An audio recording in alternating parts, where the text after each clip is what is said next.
You're listening to the Alpha Love Stories, where love is dangerous, loyalty bleeds, and silence hides more than words ever could. If you crave dark, forbidden romances filled with obsession and fate, like this video and subscribe, because this story will own your heartbeat. I don't remember the exact moment the world went dark. Only the cold that followed. The forest had swallowed me whole, branches clawing at my skin, rain sinking through my torn clothes, blood warm against the frost. I ran until my lungs burned, until the moon blurred into silver streaks through the trees. Behind me, I could still hear them. The hunters, my own pack, exiled, hunted, left to die. They said an Omega like me wasn't worth saving, too weak to fight, too defiant to submit, too broken to belong, but death didn't want me that night. He did.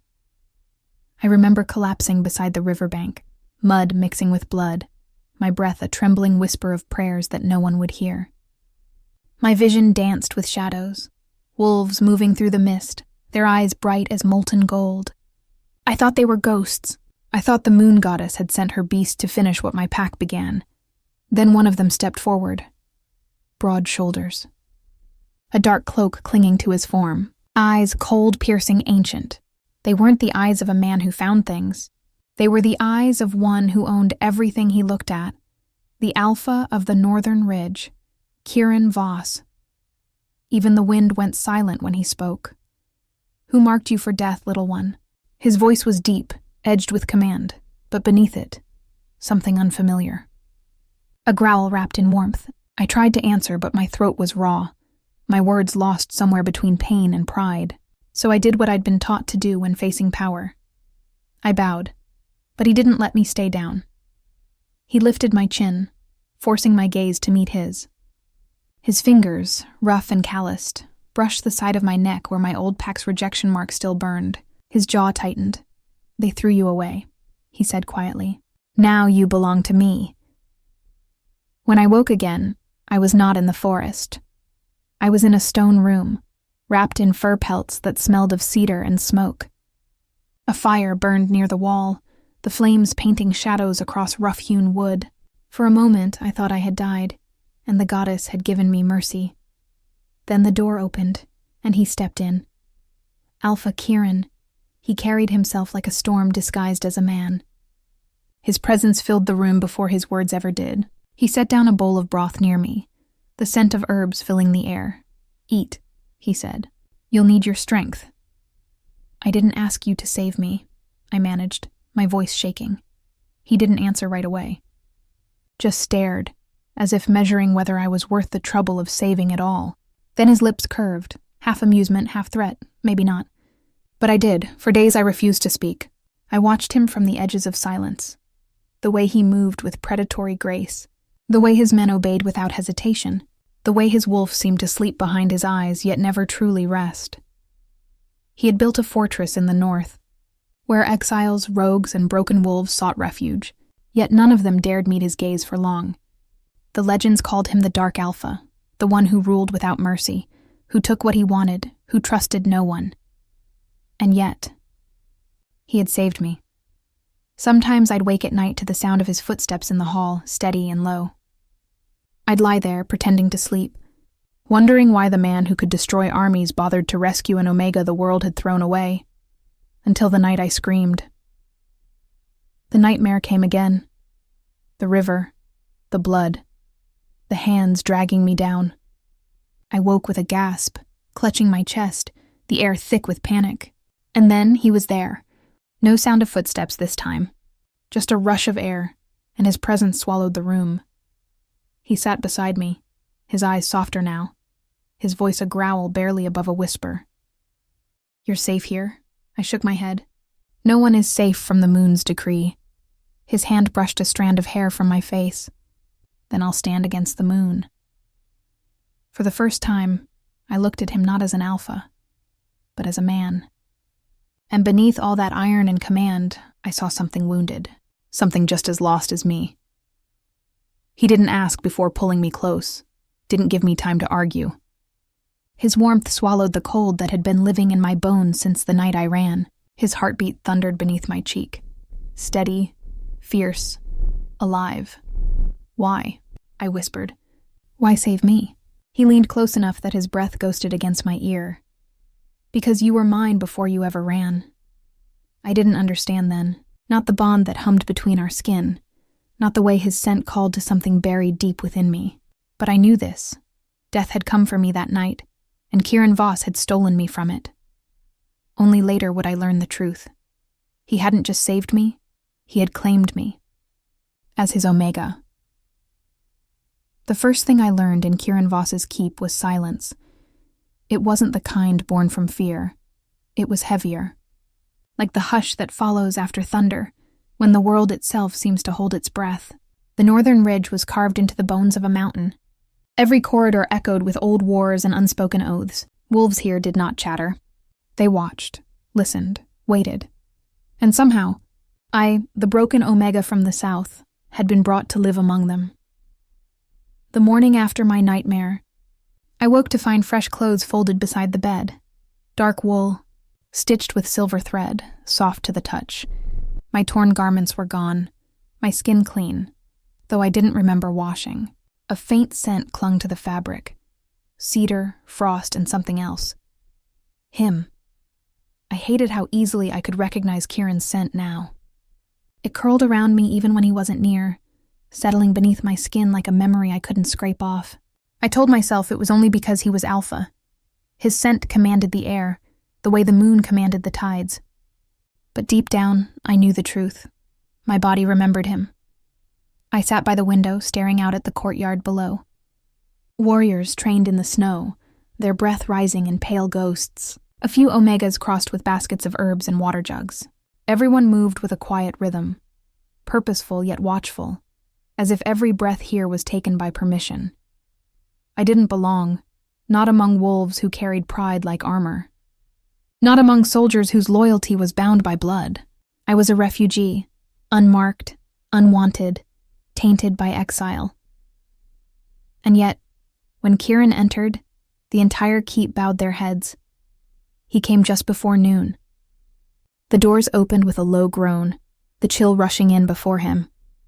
I turned, and for a heartbeat, I forgot how to breathe. He wasn't dressed like an alpha from my old pack. No ornate furs or gold chains, no crown of silver. Just black leather, a cloak of wolf pelt, and that steady, impossible gaze. "You're awake," he said simply. I nodded, my throat dry. "You could have left me to die."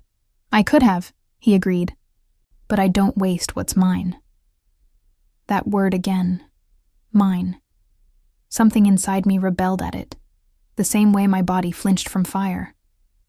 I wanted to tell him I didn't belong to anyone, that no alpha had the right to claim me, but the words tangled in my chest. Because part of me wanted to believe him.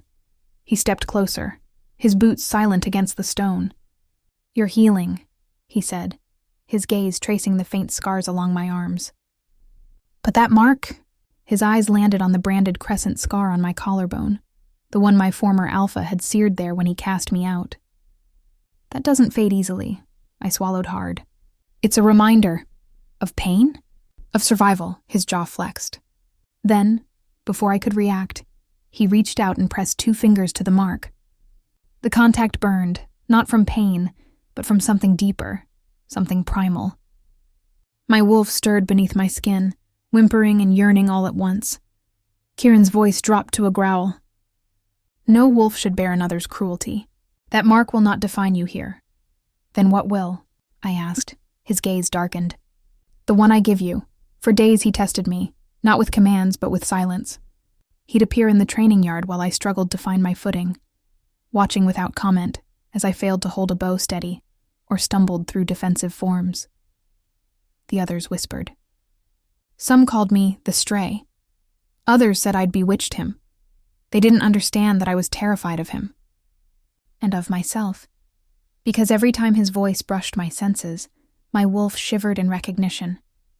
Every time he stood close, the air thickened with something dangerous, something that shouldn't exist between an alpha and a broken omega. A bond. But that couldn't be. Bonds didn't happen between strangers. They were written by the moon, sealed by fate, and I had been marked unworthy long ago. so why did my pulse answer his like a song I couldn't stop hearing? That night the keep feasted. Snow fell beyond the tall arched windows and laughter filled the hall. The warriors celebrated a victory at the border, a raid repelled, their enemies driven off. I stayed near the end of the table, quiet, picking at the bread in my bowl. Kieran sat at the head, silent as ever, though his presence anchored every soul in the room. His men toasted to his strength. His betas spoke of his honor.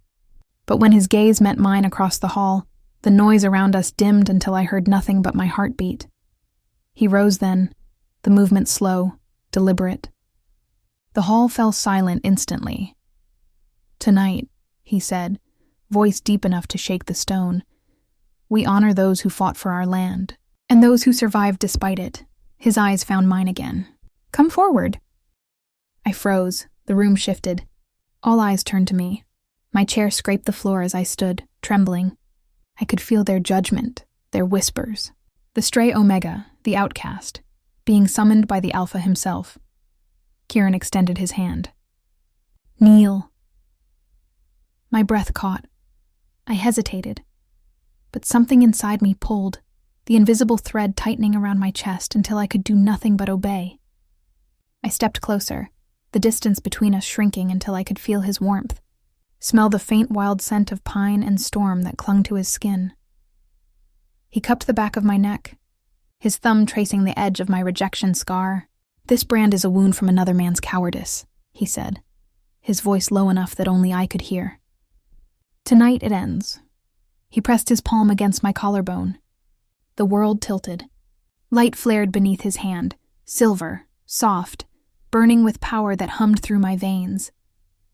Pain licked up my throat and then warmth spread, consuming the cold that had lived there for years. When the glow faded, the old scar was gone.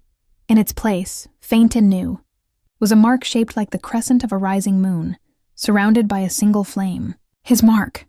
The hall erupted in murmurs. He didn't look away.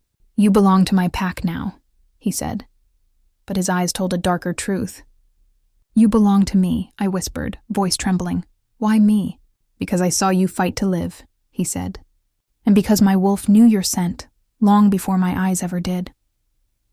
Later that night, I lay awake in my chambers, staring at the ceiling. My skin still tingled where he'd touched me. The new mark pulsed faintly beneath the blankets, alive with a rhythm that wasn't mine. It terrified me. And yet, I couldn't stop touching it. Outside, the wind howled against the windows, carrying the wild song of the northern ridge. I thought I heard a distant wolf's call, low, deep, echoing through the mountains. His call. My body moved before my mind decided. I slipped from bed, wrapped myself in a cloak, and followed the sound out into the night. The snow bit into my bare feet, the cold sharp as teeth, but I didn't stop until I reached the clearing beyond the keep. Kieran stood there beneath the full moon, shirtless, his breath a cloud of silver in the air. His wolf eyes, gold and endless, met mine. "You shouldn't be out here," he said quietly. "Neither should you." He smiled, faint and dangerous. "The moon called you too, didn't she?" I shook my head. "No, you did." He stepped closer, closing the distance between us. The scent of his skin hit me, cedar, smoke, power. "Then listen carefully, little Omega," he murmured, his voice wrapping around me like silk and steel. "When the moon rises again, you'll understand what I claimed tonight. Not your body, not your obedience, your fate. I should have run. I should have denied him, but the truth settled heavy in my chest. He wasn't lying, because when the wind shifted and his scent filled my lungs, my wolf didn't cower, she knelt. That night, for the first time since I was cast out, I didn't dream of death. I dreamed of fire, of gold eyes watching me from the dark, of an alpha whose touch burned away every scar I carried. And when I woke, his scent was already in my room, on the sheets, the air, my skin, as if he'd been there, watching, waiting, claiming.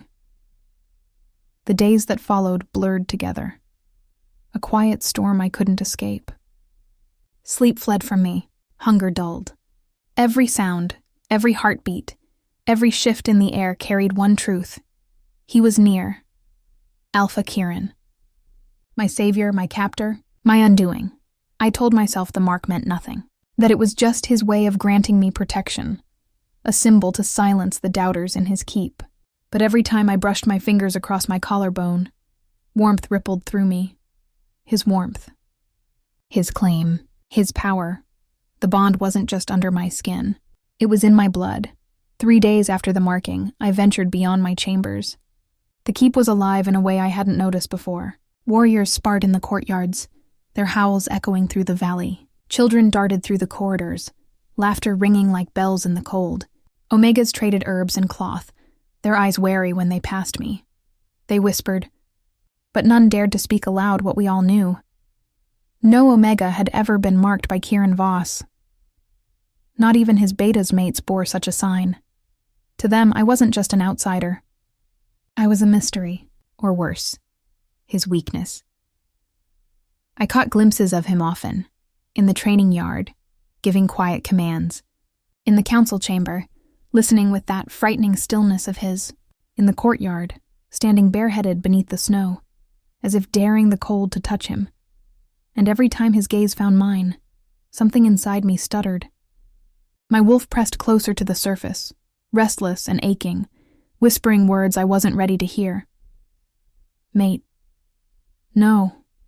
It couldn't be. The moon would never bind an alpha like him to someone like me. That evening, Beta Roran summoned me to the Great Hall. The moment I entered, I knew something had shifted. Kieran stood beside the long table, a map spread before him. Warriors filled the room, tension thick in the air. Another raid? I asked softly. Roran glanced at Kieran before answering. Scouts found tracks along the southern ridge. Rogues. Possibly your old pack. My blood ran cold. The breath I drew felt like glass. They wouldn't come here? They already have, Kieran said. His voice was calm, but the fury beneath it hummed like thunder. They hunt what they lost. You. The room went still. All eyes turned to me, my knees trembled. Then send me away, I whispered. They'll follow me, not you. Your people shouldn't suffer for... Kieran's growl silenced me. It wasn't loud, but it was enough to shake the very air. You are not a burden. You are mine, and anyone who crosses this border seeking you dies. His eyes, those gold, merciless eyes, locked on mine. The hall seemed to vanish. For one terrifying, breathtaking moment, I believed him completely. He wasn't protecting a refugee. He was defending his mate. That night, I couldn't breathe in my room. The walls felt too close, the mark too hot against my skin. I slipped into the corridors and climbed the stairs toward the watchtower, craving open air. The moon hung low and silver, her light spilling across the mountains like frost. The forest stretched endlessly below, quiet and vast. Somewhere in that darkness, my past was coming for me. I closed my eyes. And then, his scent. He was there before I turned. I felt him, the pull of his presence like gravity itself. You shouldn't walk alone, Kieran said. His voice was a low rumble, a warning, a confession. I faced him. You said I was safe here. He stepped closer. You are, but not from me. The words hit harder than they should have. My chest ached, my pulse stumbling against my ribs. You marked me without my consent, he nodded slowly. I did. Why? He studied me as though weighing the honesty I deserved. Because the moment I saw you, my wolf went still. And I haven't known peace since. I shook my head. That's not reason enough to chain me to you. His jaw flexed. You think this bond is a chain? Look closer. Before I could speak, his hand rose, hesitant, as if even touching me was dangerous. His fingers brushed my mark, and the world split open. Heat. Light. The echo of a heartbeat not mine, but inside me. My wolf roared in recognition, not fear. I saw flashes, his memories bleeding into mine. Battles, loneliness, the weight of command. And beneath it all, an emptiness that mirrored my own. When I gasped, he caught me before I fell. What did you do to me? I whispered. He didn't answer at first. Just held me tighter, his breath unsteady against my hair. I showed you what it means to be claimed by me. It's not a prison, Omega. It's truth. I pushed away from him, trembling. You have no right. He caught my wrist, his voice dark silk. You bear my mark. You carry my scent. And whether you accept it or not, you feel this. I did. Goddess help me, I did. It pulsed through me, wild and consuming. I pulled free. You saved my life. I owe you gratitude, not devotion. He smiled then. A slow, dangerous thing. Gratitude fades. Bonds don't. For days I avoided him. I trained with the healers, studied herbs, tried to lose myself in the rhythm of simple tasks, but the bond pulsed stronger each night. When he was near, my skin tingled. When he left, my chest ached. I hated it. I hated him for it, and yet, when the scouts returned one evening with news, my old alpha had crossed into the north. Fear drowned the hate instantly. He's coming for her, Roran said, eyes flicking to me. He's bringing his hunters. Kieran's voice turned to iron. Then we end it. He looked at me, and I saw something new in his eyes. Not possession, not desire, vengeance. The battle came at dawn. Snow fell like ash, muffling the sound of marching boots. I stood on the wall beside the healers, clutching a pouch of herbs, my breath fogging in the cold. Below, the forest stirred, dark shapes moving between trees, the old alpha's banner gleaming red against white.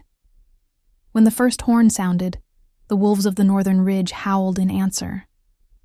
The sound shook my bones, and then they charged.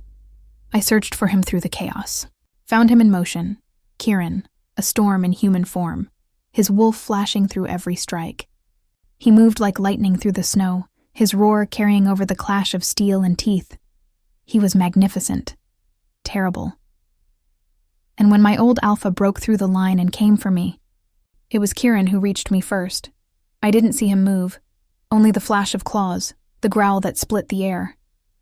My former alpha fell at my feet, blood steaming in the cold. His eyes met mine. Disbelief etched across his dying face.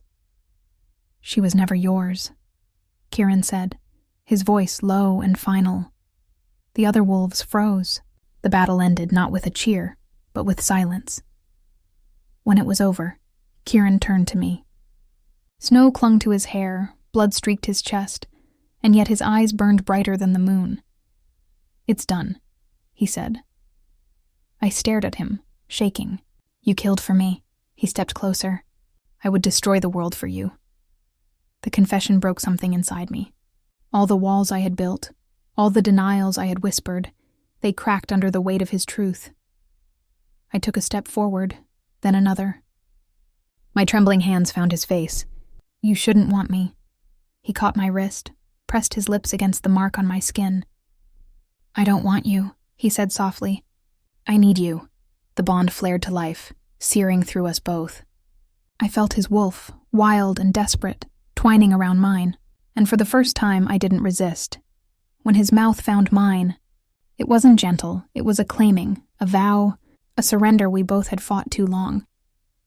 The snow kept falling around us, silent witnesses to a war older than blood and fate. I had been cast out once, marked unworthy. But in his arms, beneath the moon's cold gaze, I was reborn. Not as a stray, not as a victim, as his omega. Morning did not come gently. It slid over the mountains like a blade, sharpening everything it touched. The snow, the spears stacked by the gates, the coppery scent of last night's battle clinging to the stones. I woke to the hush after the storm, the kind that doesn't mean peace so much as reprieve. My mark pulsed once beneath my collarbone. Not pain, not exactly comfort. A reminder of him, of the bond that now threaded through my veins like moonlit wire. Kieran had not come to me in the night. I told myself that should have eased me. It didn't. I wrapped my cloak tighter and stepped into the corridor. The keep moved with a quiet, deliberate rhythm. The clang of pails, the murmur of healers, the hush of boots on stone.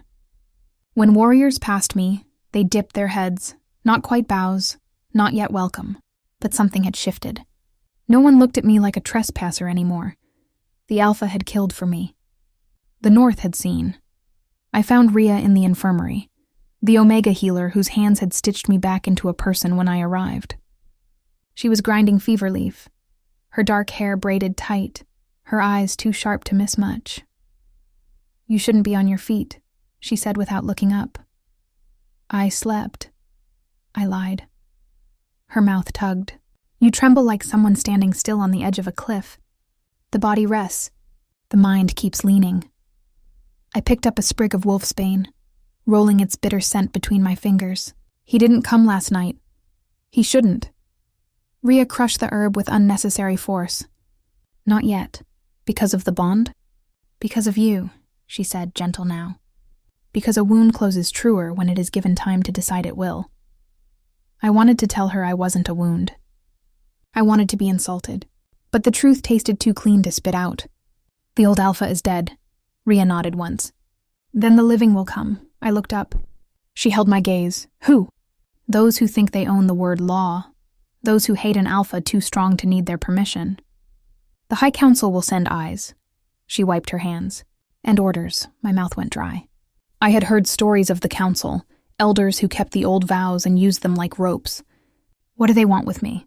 "With him," she corrected. "You are how they will reach him." A cold slid under my skin that no fire could burn out. "Because he marked me." "Because he marked you without asking their sky first." I swallowed. "The moon doesn't ask the council for permission." Rhea's smile was all teeth. "Tell them that." A horn sounded from the southern tower. 2 notes, not alarm, but not welcome either. Rhea didn't flinch. "They're earlier than I thought." I set the wolfsbane down. The mark beneath my skin answered the horn with a single steady thrum, not fear, call and response. "He had felt the horn too, Kieran?" I asked. Rhea's eyes warmed, sympathy threaded through the steel. "Go," she said. "But remember, little one, the moon gives us 2 ears and 1 mouth. Use them in that order." The great hall had been stripped bare of last night's feast. Maps sprawled across the long table like flayed skin. Kieran stood at the head of it, sleeves rolled, a thin line of dried blood still at his jaw, as if he could not be bothered to pretend he wasn't made for war. When I entered, his gaze lifted first. Not the room's. His. The bond hummed, quiet as a heartbeat. He didn't move toward me. He didn't have to. The feel of him was already a weight in the room, the way a storm changes the air before a drop falls. "Scouts?" he asked Roran without looking away from me. 6 riders, Roran said. "Council colors. No banners, no crates. Just words, then." Kieran's eyes flicked to the windows where pale light crawled down the stone. "Let them in," he said softly. "Let them see," Roran hesitated. "And her?" "Stays," Kieran said. My throat tightened. He caught the change in my breath. Of course he did. The corner of his mouth edged toward softness. "If you want to," he added, as if that single thread of choice were a bridge he was placing into my hands.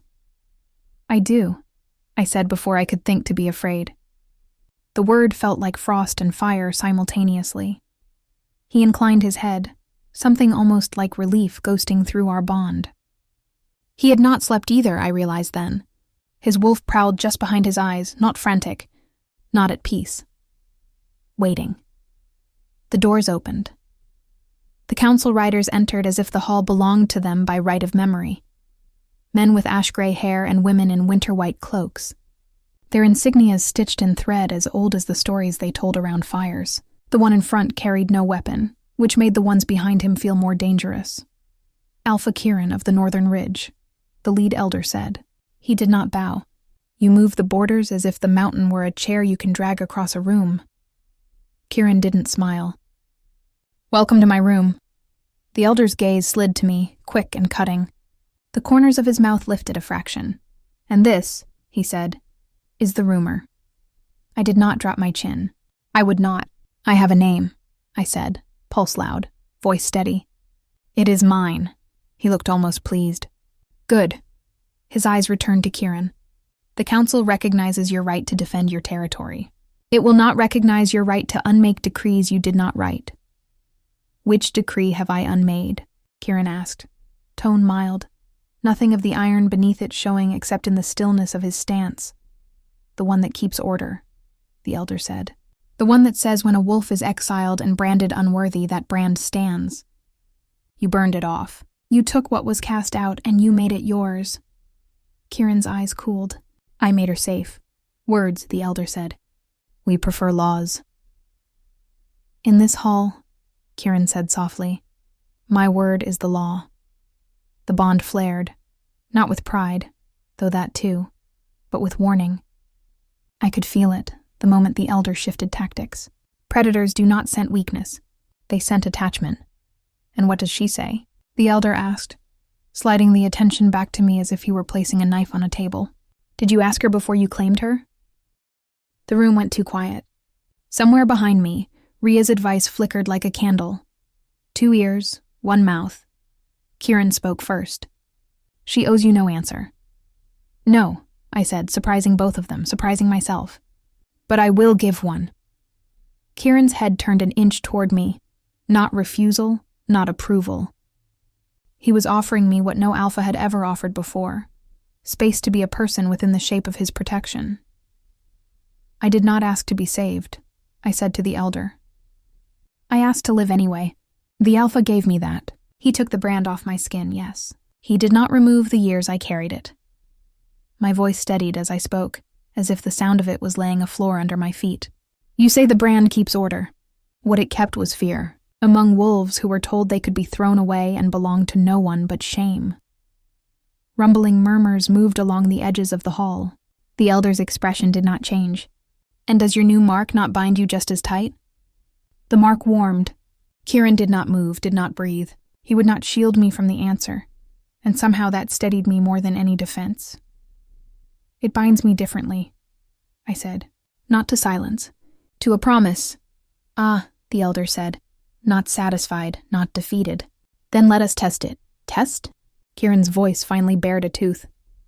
The trial of the bond, the elder said, dropping the words into the room like stones into deep water, old as the mountain you claim.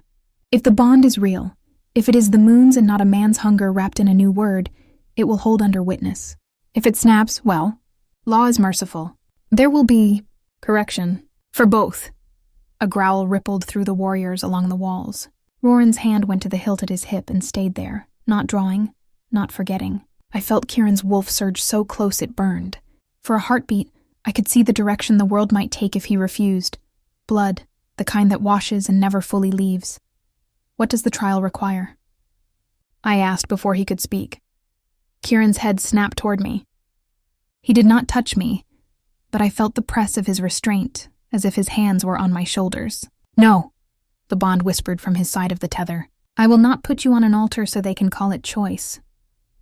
The elder's gaze sharpened, only what truth requires. The Omega stands before the moon and asks her to show what is beneath what men can fake. The Alpha stands apart and does nothing. The last word was a weapon. He wanted to see if Kieran could be still while I was tested. If he could be less than storm. And if we refuse? Kieran asked, all softness gone now. Then rumor becomes verdict, the elder said, calm as a judge who has already written the sentence. You privately marked an exile in defiance of the council. You killed an alpha without sanction. He hunted her across the border, Roran snapped. Laws do not move like wolves, the elder said, not looking at him. They arrive when they arrive, I breathed carefully. The room tasted like iron in winter. I could see the trap's shape now. A test framed as holiness, a punishment framed as order. And yet, my wolf stirred, not with fear, with a low, startling certainty. The moon had watched when I was branded. She had said nothing then. Maybe that was not abandonment. Maybe that was witness. I will stand, I said. Kieran's control broke enough to show as sound. Not a word, a warning. I turned to him. It felt like stepping closer to a ledge and trusting the wind not to push. I will stand, I repeated softly. Not because they tell me to. Because I want the truth to be something I chose to face. He searched me. No, he searched the bond we shared, the one I had kept at arm's length, and then let closer when snow fell into his hair, and blood streaked his jaw, and he lowered his mouth to my mark like a vow. He did not like it. He respected it. These two truths lived inside him at war, and somehow did not tear him apart. Finally he nodded once. Not to the elder. To me. Tonight. Kieran said to the council. Voice once more smooth steel. Not under your noon, under her night. You will witness. You will not touch. The elder's mouth curved.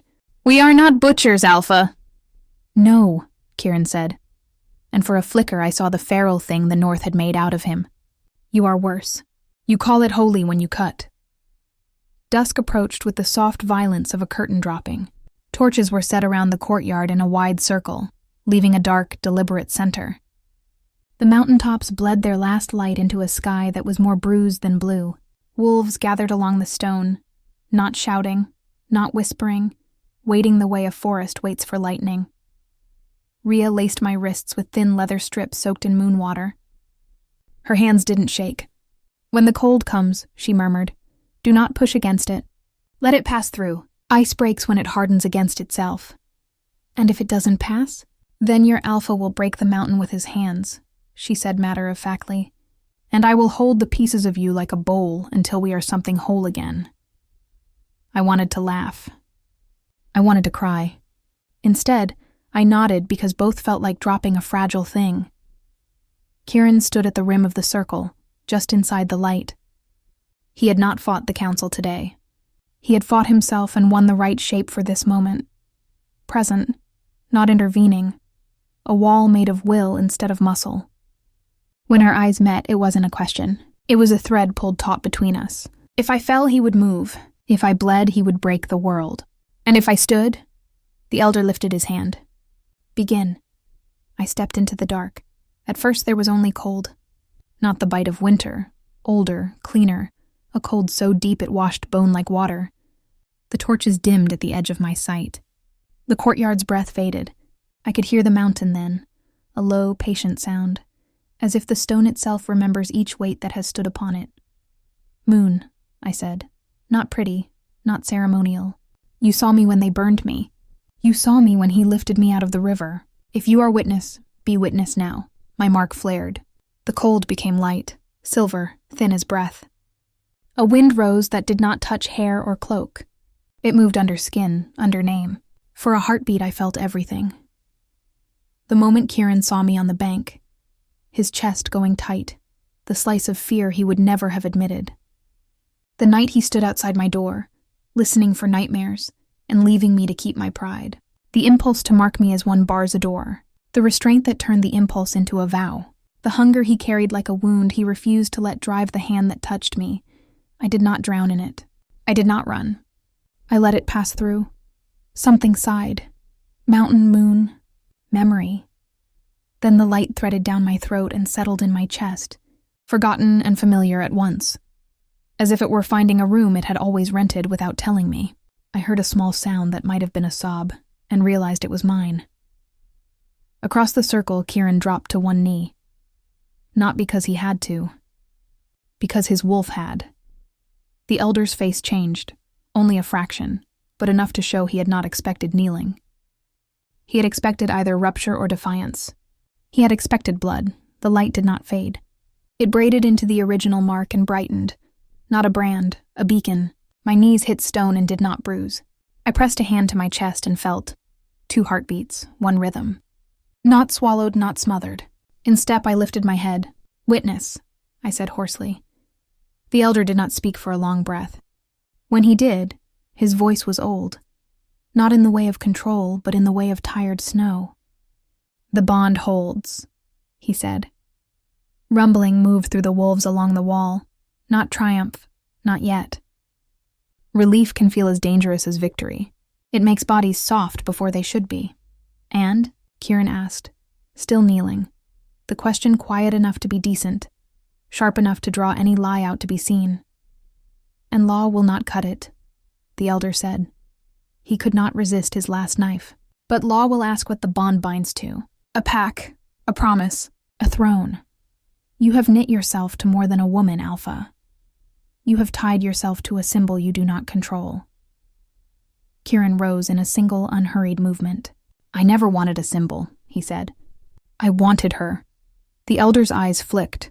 Annoyance, curiosity, calculation. Want, he said, is how empires burn. Kieran's smile was a razor in velvet. Then let it be warm. The council filed out as they had come, without bowing, without saying thank you for not tearing their throats out. The riders' hooves faded down the southern path. The courtyard did not cheer. Sound returned only slowly. A creak of leather, a scatter of snow. Rhea reached me first and put her palm to my cheek. "You didn't break," she said simply. "Not today," I whispered. Kieran did not cross the circle. He waited at the rim until I chose to cross back. When I did, the world narrowed to the space between us. Torches, wolves, mountains, they fell to a hush like people leaving a room and pulling the door to behind them. He lifted a hand and stopped it a breath from my skin. "If I touch you now," he said, voice low and a little ruined, "I will forget that restraint is a language." "Then forget," I said, surprising us both again. His laugh was not a laugh. He tipped his forehead to mine and breathed, like a man who had been holding air in his chest too long and finally let it out. "You stood when I did not want you to," he murmured. "I know. You walked back to me when I would have crawled to you." I smiled against him, and it felt like breaking and building at once. "I know." He drew the backs of his fingers along my jaw, reverent as a prayer. "From this night," he said, "no one speaks of you as rumor. They will have to say your name." I thought of the elder's last look, the way words can be used like doors even when they aren't locks. "They will come back." "Good," Kieran said softly. "Let them see what happens when men try to legislate the moon." I wanted to stay standing there forever. Instead, I stepped back because wanting forever is how you forget the next step. "Tomorrow," I said, "the pack will watch to see if I am a shadow behind you or a person beside you." "And what will they see?" he asked. "What I choose," I said, "and what you let me choose." He nodded, a vow in an inch of movement. "Then tomorrow we show them, together, always." The torches hissed in the wind. The stars blinked like tired eyes. Somewhere in the valley, a lone wolf sang one long, thin note that sounded like a thread tossed from one mountain to the next. Rhea slipped away. Roran cleared the ring and pretended he was not giving us privacy. The keep breathed out. I reached for Kieran's hand. He did not grip. He offered. I took it. The bond did not flare or burn or demand. It settled like a cloak when you've put it on so many times that it no longer feels like a thing you wear, but a thing you are. I looked at the mark beneath my skin and thought, not of ownership, of belonging to myself in a way that did not require solitude. When we turned toward the hall, the wolves parted without command. Some dipped their heads, some did not. Both were a beginning. I did not know then that beginnings can be as dangerous as wars. I did not know that a girl could become a banner without ever wanting to be one. I did not know that the council would send not riders next time, but a woman with a voice like a knife and a claim older than both of us. But I knew this. The choice he would not take from me had become the ground under our feet. Tomorrow we would walk it, and if it broke, we would learn how to build a bridge out of our own bones. The dawn after the trial arrived red. Not pink, not gold, red. The kind of dawn that stains everything it touches and makes even the snow look like it's bleeding.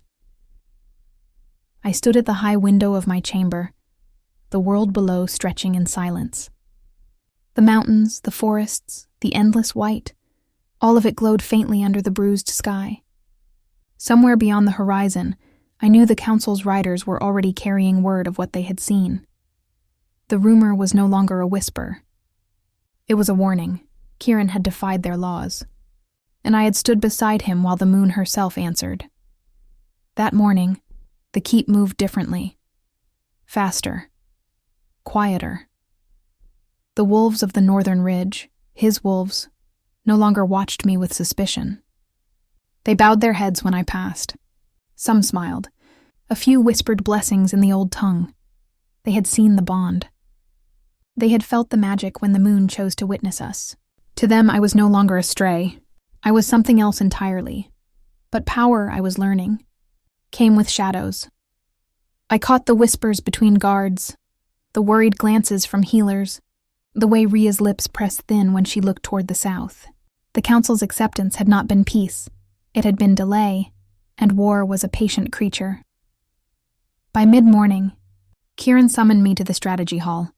He stood near the fire pit, maps scattered across the table, his cloak thrown over the chair. His hair was unbound, damp from the snow, his hands braced on the table's edge. The flames painted gold along his jaw, and for a moment, I just watched him, the man who had fought the world to save me, and was now preparing to fight it again. "You didn't rest," I said. He glanced up. "Neither did you." "Can't sleep when I can feel you pacing the hall," I murmured before I could stop myself. That earned a shadow of a smile. "The bond cuts both ways." "Seems unfair," I said softly. "You get to hide behind steel and command. I just feel everything." He tilted his head. "Everything?" Heat climbed my neck. "You know what I mean, do I?" His tone was quiet, teasing, but underneath, there was something heavier. The space between us thickened until I could hear the rhythm of his breathing, slow and controlled. "Don't," I whispered. He moved closer. "Don't what? Don't look at me like that." "Like what?" "Like I'm both the calm and the storm." He stopped just short of touching me. "You are." The words landed like a vow, soft and dangerous. If he had reached for me then, I think I would have broken in ways that had nothing to do with pain. But instead, he turned back to the table. Discipline, his cruelest mercy. He traced the map with a gloved hand. "The council will not stay silent. The southern packs will choose sides soon. I won't let them bring their fight here." "They'll try," I said quietly. "They can't stand a bond they didn't write. Then we'll write our own." He looked up again. "I've called for the northern allies, the glacier clans, the frostborn, even the rogues near the tundra. We'll stand together when they come. And me? You," he said, "will stay safe." I laughed, a small, bitter sound. "Safe, you mean hidden?" His jaw flexed. "You've been through enough." "I'm part of this, Kieran. You are everything to this," he said. And for a heartbeat his mask cracked. "If they take you, they won't. You don't know what they're capable of." "I know what I am capable of." My voice echoed sharper than I intended. He turned fully toward me, golden eyes catching firelight. "You'd risk yourself again? After everything?" "Yes," I said. "Because if I let you fight alone, then I'm just the ghost they made me. I refuse to be that again." For a long moment, we only stared at each other, the alpha and the omega the world had tried to erase. The bond between us thrummed, alive, refusing to bow to either of our fears. Finally, Kieran exhaled. "You're impossible," I smiled faintly. "You marked me. You should have known." That earned an almost laugh. "Almost. Fine," he said at last. "But you stay close to Rhea. If anything happens, she gets you out. And if she refuses, then she's learned too much from you," he murmured. That night, the snow fell harder than it had in months. The wind screamed through the ridges, rattling shutters, bending trees. I stood on the balcony, watching the storm swallow the horizon. Somewhere deep in the valley, distant howls rose and fell, the sound of wolves gathering. I pressed a hand to my mark. It pulsed in time with another heartbeat. He was out there, training, watching, waiting. I could feel his thoughts through the bond like whispers carried on wind. Discipline, tension, protect, protect, protect. I wanted to tell him that I didn't need a cage built from love. That I wanted the fight, the danger, the truth of standing beside him, not behind him. But the bond didn't carry words, only feelings.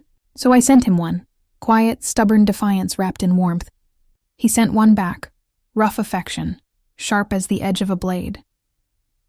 We understood each other in silence. The attack came before dawn. I woke to the sound of horns, 3 long notes.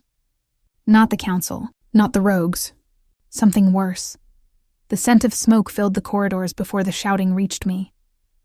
The keep trembled under the weight of claws and howls outside. Rhea burst into my chamber. Blood spattered across her sleeve. They breached the eastern wall. Who? Not wolves. Her eyes burned with fear. Hunters. The word struck cold. Humans. They came for silver, for fur, for trophies, and sometimes for revenge. The council had likely told them where to aim. Where's Kieran? Already out there. He told me to... I didn't wait for her to finish. I grabbed my cloak and ran. The courtyard was chaos. Fire lit the snow in blinding orange. Warriors clashed with armored men carrying crossbows and flame-tipped spears. The scent of blood was thick, metallic, everywhere. I caught sight of him across the yard. Kieran in his full shift. Half wolf, half man, eyes burning gold, tearing through soldiers like a storm-given flesh. "Kieran!" I shouted. He turned, just as a hunter raised a silver bolt behind him. I didn't think. I moved. The world became motion and sound. The snap of the crossbow, the rush of cold, the explosion of pain as something hot and sharp tore across my side. I hit the snow hard, air leaving my lungs in a gasp. The mark flared, blinding light ripping through my vision. And then he was there. He knelt beside me, his hands shaking as he pressed against the wound. "Why would you?" His voice broke. "You were supposed to stay safe." I smiled weakly. "I was never safe. Not before you. Not without you," he growled, a sound of pure, helpless fury. "You can't. Don't you dare. I'm not dying," I whispered. "Not yet." The bond pulsed again, stronger, deeper. Light spilled from my mark, traveling up his arm where his skin met mine. His eyes widened. The wound closed. Not fully, but enough. He stared at the faint silver glow still dancing between us. "What is this?" "The moon," I said softly. "She isn't done with us." Then I saw it. Shadows moving through the fire. Hunters retreating. Not running, not defeated. Retreating in order. "They're not finished," I breathed. "They're waiting for something." Kieran followed my gaze toward the ridge and froze. A figure stood there in white. Cloaked, tall, motionless. Not council. Not hunter. Something older. The fire dimmed as if even the flames feared her. When she spoke, her voice carried across the valley like wind through glass. "Alpha of the North, Omega of the Mark, you have stirred what was meant to sleep." Kieran's hand tightened on mine. "Who are you?" The woman lifted her hood. Her hair was silver as moonlight, her eyes pale and endless. "I am what the council forgot," she said, "and what you've awakened." Her gaze turned to me, cold and knowing. "Child of exile, bearer of the broken bond. The moon may love you, but she does not forgive easily." A chill spread through me that no fire could melt. "What do you mean?" "The bond you carry isn't a blessing," she said. "It's a key. To what?" Kieran demanded. She smiled, a slow, terrible thing. "To the end of every alpha's reign." And then she vanished into the snow. The storm died with her departure, leaving only silence and smoke. Kieran rose, his chest heaving, his hands still stained with blood.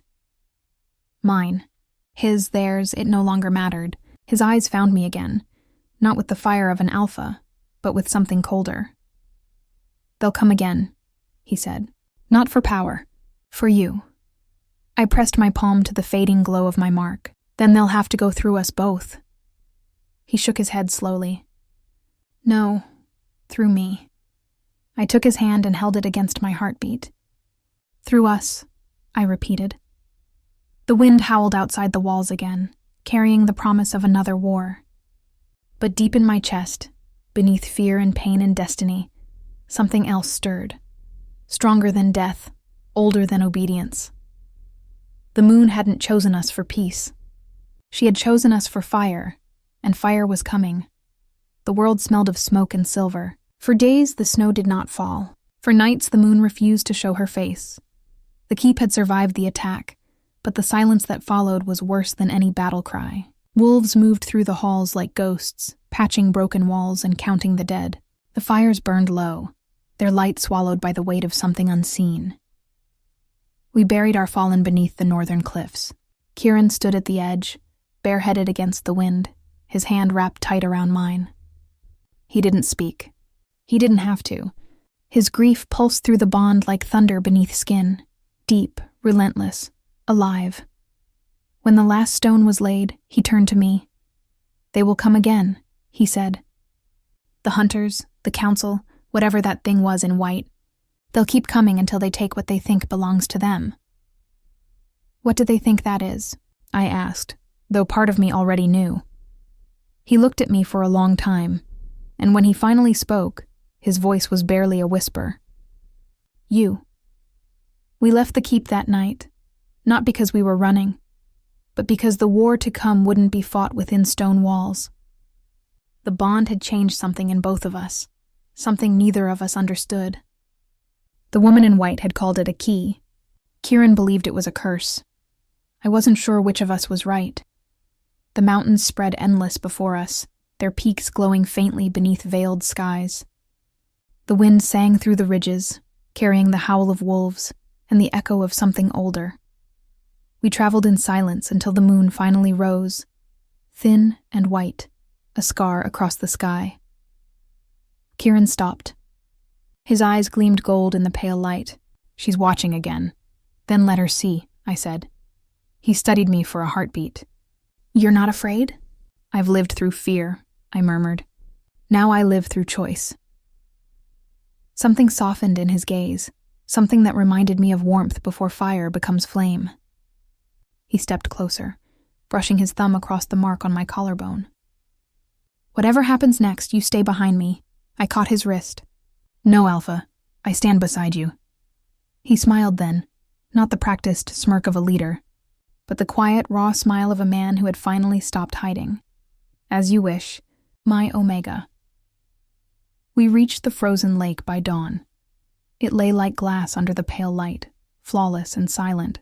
The air shimmered faintly above it, bending light in strange patterns. Rhea had told us once that the lake was sacred, that beneath its surface, the moon's first tears still slept. Now, standing there, I felt them calling. She wants us here, I whispered. Kieran frowned. Why? Before I could answer, the ice cracked. Light spilled through the fractures, cold, white, alive. It moved like liquid moonlight, weaving around us until we stood in a ring of fire that did not burn. A voice rose within the glow, the same voice that had spoken from the ridge. You carry the key. Kieran stepped forward, his wolf stirring beneath his skin. Show yourself. The woman appeared again, silver hair flowing like water, her eyes glowing faintly blue. I warned you, she said. The bond you forged breaks the old order. The moon's decree was never meant for two souls to share her power. Kieran's hand tightened around mine. Then she shouldn't have chosen us. She didn't, the woman said softly. You did, the ground trembled. The ice groaned beneath our feet. The light grew brighter, wrapping around me until my breath caught. She's taking you, Kieran shouted, trying to reach me. I couldn't move.